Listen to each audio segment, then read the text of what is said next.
नमस्ते सदावत्सले मातृभूमि। हम लोग बात करने जा रहे हैं मंदिरों की। एक बार फिर से मंदिरों की। मंदिर कौन से?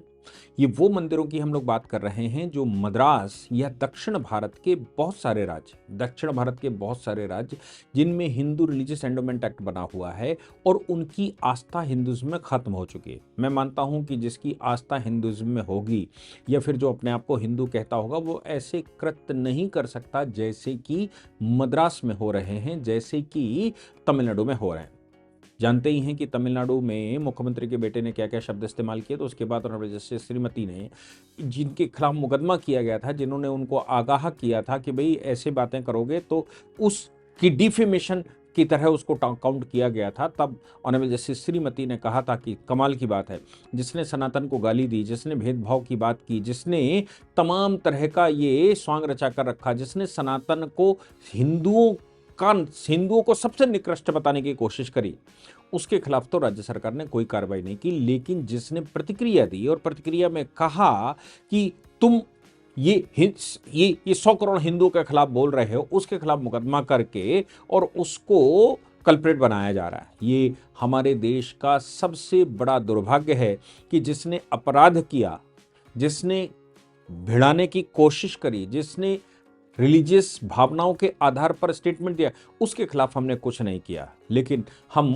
उसके खिलाफ कर रहे हैं जिसने प्रतिक्रिया दी है। स्वाभाविक है, कोई भी व्यक्ति प्रतिक्रिया दे सकता है। और इस बात को आपको याद होगा, ऑनरेबल जस्टिस श्रीमती ने यहां तक कहा था कि ये एक नरसंहार है, ये नरसंहार है और इसको नरसंहार ही कहा जाए, क्योंकि आप जब बात कर रहे हैं तो 80% हिंदुओं की बात कर रहे हैं। जब आप 80% हिंदुओं की बात करते हैं तो आप 80% खत्म हुए बगैर सनातन कैसे खत्म होगा? आप कहते हो सनातन खत्म हो जाएगा, जो लोग सनातन पर अड़िग हैं उनको नरसंहार करना पड़ेगा, तब होगा। मतलब नरसंहार को फिर उन्होंने रिलीजियस संहार की, धर्म संहार या सांप्रदायिक संहार की बात कही थी कि भाई ये तुम संहार की ही बात कर रहे हो।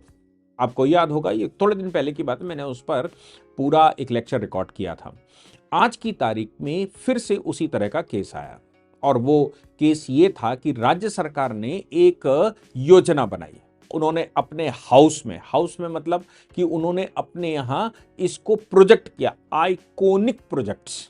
ऐसा कहा कि भाई हम आइकॉनिक प्रोजेक्ट शुरू करने जा रहे हैं और कहा कि गरीबों के लिए धार्मिक काम करेंगे। राज्य सरकार के प्रतिनिधियों ने हाउस में यानी कि विधानसभा में यह कहा कि हम नए प्रोजेक्ट लेकर आए हैं, इसको आइकॉनिक प्रोजेक्ट कहा जा रहा है। और आइकॉनिक प्रोजेक्ट के तहत जो मंदिरों में जगह पड़ी हुई है, मंदिरों के पास जो सरप्लस पैसा है, उस पैसे से गरीबों के लिए मैरिज हॉल बनाएंगे, गरीबों के लिए वहां शौचालय बनाएंगे। मतलब शौचालय तो शब्द इस्तेमाल नहीं करना चाहिए, गरीबों के लिए बहुत कुछ योजनाएं लेकर आएंगे जिससे कि मद्रास में या फिर जिससे तमिलनाडु के अंदर लोगों को सस्ता सामान मिल सके, सस्ता स्थान मिल सके, सस्ता गेस्ट हाउस मिल सके, सस्ता रहने की व्यवस्था हो सके। ये सब उन्होंने एक प्रोजेक्ट की बात कही।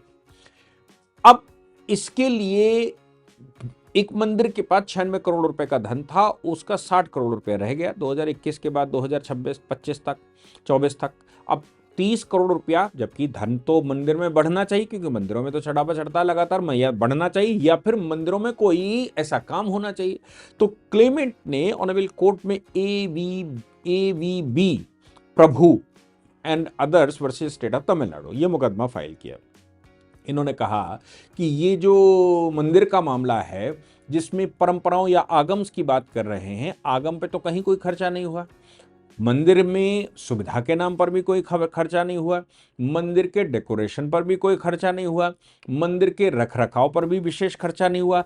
फिर ये 30 करोड़ से ऊपर चले कहां गए? साहब, ये 30 करोड़ से ऊपर गायब हो रहे हैं। ये हिंदू रिलीजियस एंडोमेंट बोर्ड जो बैठा हुआ है वो इस पर खेल खेलता है और राज्य सरकार इस पर खिलाती है।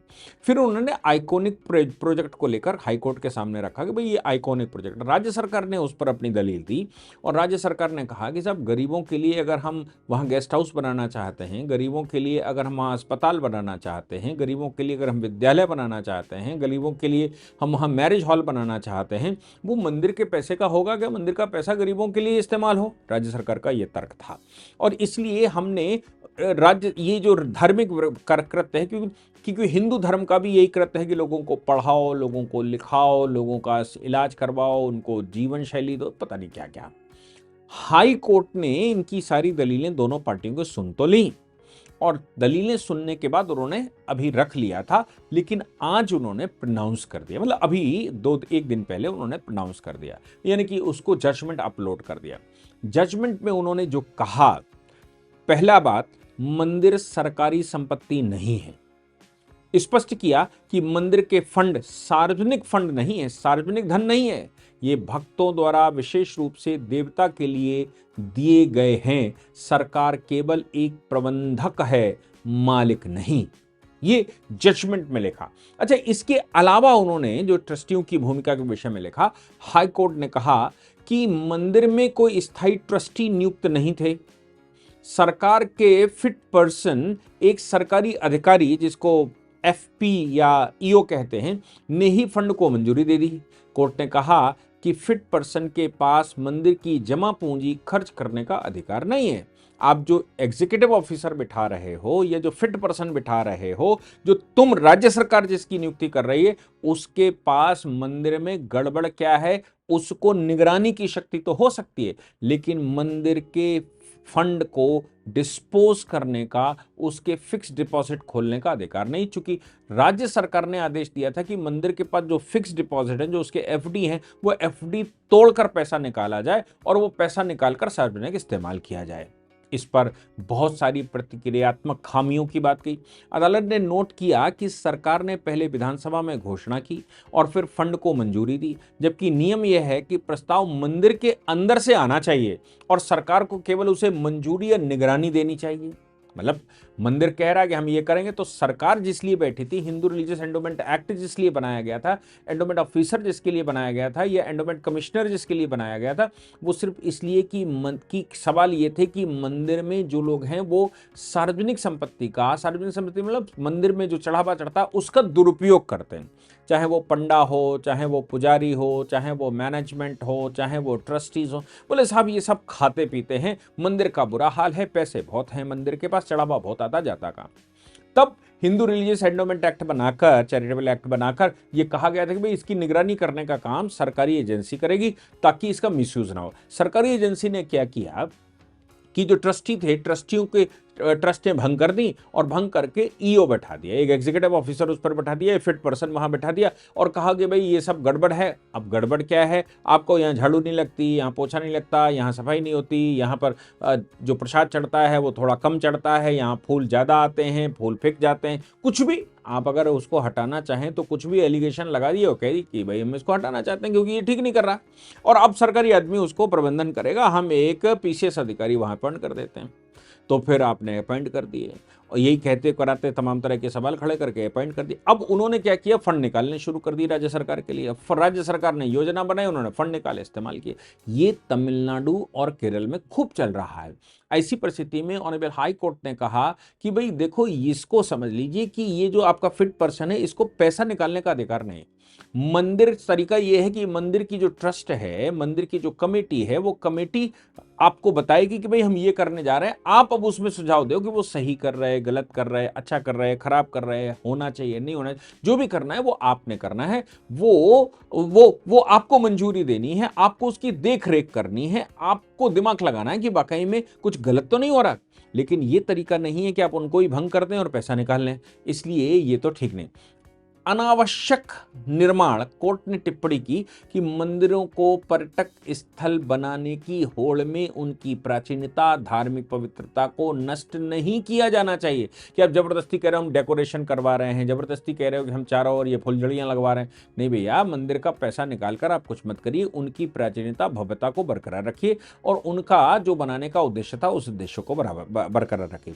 गवर्नमेंट ने जो जियो पास किया था आइकॉनिक प्रोजेक्ट को लेकर, ऑनरेबल कोर्ट ने उसको रद्द कर दिया, फंड की वापसी के आदेश दे दिया। अगर ठेकेदारों को दिया जा चुका है, विभाग को ट्रांसफर हो चुका है, या कुछ भी पैसा जो आपने जैसे कहा ना 96 करोड़ से 60 करोड़ रह गया, तो ये 30 करोड़ से 35 करोड़ रुपया जो कहीं भी बांटा गया हो, किसी को भी ट्रांसफर कर दिया गया हो, किसी प्रकार से भी निकाला गया, ये मंदिर फंड में वापस जाना चाहिए।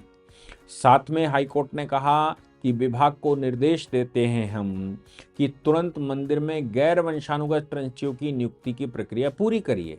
यानी कि अब ट्रस्टी बनाइए, आप जो जबरदस्ती कब्जा करके बैठे हैं, जबरदस्ती ईओ बैठा देते हैं, इसको हटा दीजिए और अब आप इसमें ट्रस्टी बिठाइए। बाकायदा ट्रस्टियों की नियुक्ति होनी चाहिए, ट्रस्टी बैठकर निर्णय करेंगे, ट्रस्टी तय करेंगे। अच्छा, एक बात तो ठीक है, एक चीज उन्होंने कहा, किसी भी मंदिर के फंड का उपयोग तब तक नहीं किया जा सकता जब तक कि एक स्वतंत्र ट्रस्ट बोर्ड इसका प्रस्ताव न दे और उसकी उचित कानूनी प्रक्रिया के तहत पास न किया जाए। ये इतनी बात ठीक है, इतनी बात समझ में आती है। लेकिन अब हाईकोर्ट ने जो कहा वो हमें लगता है पूरे देश को समझना चाहिए, पूरे देश को। ये पूरे देश के मंदिरों के लिए है, पूरे देश के धार्मिक स्थल। और मैं कहता हूं ये मंदिरों के लिए क्यों है, ये मस्जिदों के लिए भी तो होना चाहिए, ये चर्चों के लिए भी होना चाहिए। भाई वो भी तो सब सार्वजनिक भारत सरकार की भारत की संपत्ति है, भारत के लोगों की संपत्ति है। जो भी अगर मदरसों में भी कोई जाता है या मंदिरों मस्जिद में जो पैसा जमा करता है, भले ही जकात के नाम से पैसा जमा करता हो, वो भी तो भारत का नागरिक है ना, वो भी किसी ऑब्जेक्ट के लिए दे रहा है ना, वो भी अल्लाह के बढ़ने के लिए, ना कि आतंक को बढ़ाने के लिए। न्यायमूर्ति अनीता सुमंत ने कहा सरकार को यह समझना चाहिए कि मंदिर की संपत्ति देवता की है और जो कानून की नजर में एक नाबालिग है। बड़ा इंपॉर्टेंट जो मैंने कहा, ये बड़ा पिन पॉइंट है और ये ही इस पूरे जजमेंट का जेस्ट है। मंदिर का देवता है और देवता के लिए लोगों ने धन दिया है, लेकिन देवता कैसे करेगा? तो उन्होंने कहा कानून की नजर में देवता एक नाबालिग है और नाबालिग, जो नाबालिग की परिभाषा है ना, जिसमें वो माइनॉरिटी गार्जियनशिप कहते हैं, उसमें ये बात बिल्कुल क्लियर कही गई है कि माइनॉरिटी गार्जियनशिप में अगर कोई माइनर का डिसीजन लेना है तो कोर्ट उसका संरक्षक होता है। इसलिए कोर्ट की अनुमति के बगैर कोई भी अननेचुरल गार्जियन, कोई भी नेचुरल गार्जियन भी माइनर की संपत्ति का डिस्पोजल अगर करेगा तो न्यायालय से उसको अनुमति चाहिए।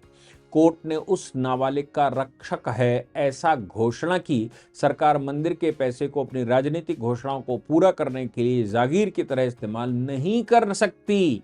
और ये मंदिर हम इसलिए इसमें हैं क्योंकि ये डाइटी जो देवता है, देवता माइनर है और माइनर का संरक्षक, अवयस्क का संरक्षक न्यायालय होता है। बिना न्यायालय की अनुमति के कुछ नहीं हो सकता। इसलिए हम इस मामले में यहां बैठे हुए हैं और इसकी सुनवाई कर रहे हैं क्योंकि हम संरक्षक हैं। मंदिरों के ऑब्जेक्ट का पैसा किसी भी तरह से हम बर्बाद नहीं होने देंगे और कहीं से भी उसको हम, मंदिरों का जो ऑब्जेक्ट है उसको खत्म नहीं होने देंगे। ऐसा नहीं होने देंगे कि आप कुछ भी कहें और आप कहें सरप्लस फंड है और हमने 96 करोड़ रुपया इसमें पड़ा था, हमने 30 करोड़ 32 करोड़ 34 करोड़ निकाल लिया, अब साहब ये करेंगे वो करेंगे। अच्छा, इसी प्रकार का एक और जजमेंट हाई कोर्ट ने ही दिया था।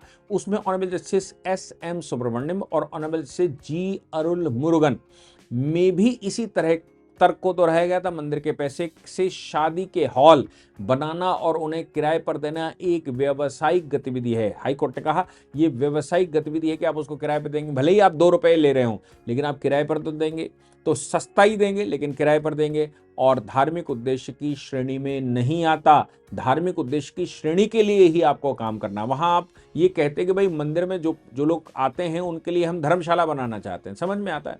आपको मंदिर में जो लोग आते हैं उनके नहाने धोने की व्यवस्था करना चाहते हैं, समझ में आता है। आपको जो लोग मंदिर में आते हैं उनके लिए हम मंदिर को एक केंद्र की तरह बनाना चाहते हैं ताकि उनको भोजन मिल सके, उनको पानी मिल सके, उनको दवा मिल सके, उनको कुछ हो सके, तो समझ में आता है कि भाई धार्मिक उद्देश्य से आया। लेकिन आप ये कहो कि हमारी राजनीति जो सरकार को करनी चाहिए, सरकार उसको करने की बजाय अगर ये कहने लगे कि हम तो नहीं कर पा रहे साहब, लेकिन मंदिर के पास पैसा है, वो पैसा निकाल कर हम कर देंगे और मंदिर में बना देते हैं, तब हाई कोर्ट ने कहा कि मंदिर सरकार नहीं है, कोई पॉलिटिकल एम्बिशन को पूरा करने का केंद्र नहीं है और मंदिर में ऐसा कोई गतिविधि, मंदिर के धन का किसी प्रकार का कोई प्रयोग नहीं हो सकता। आपको जो करना है ना गरीबों के लिए, आप सरकार फंड निकाले, विधानसभा से कानून पास करिए, विधानसभा से आप बजट पास करिए, बनाइए खूब जितना बना सकते हैं।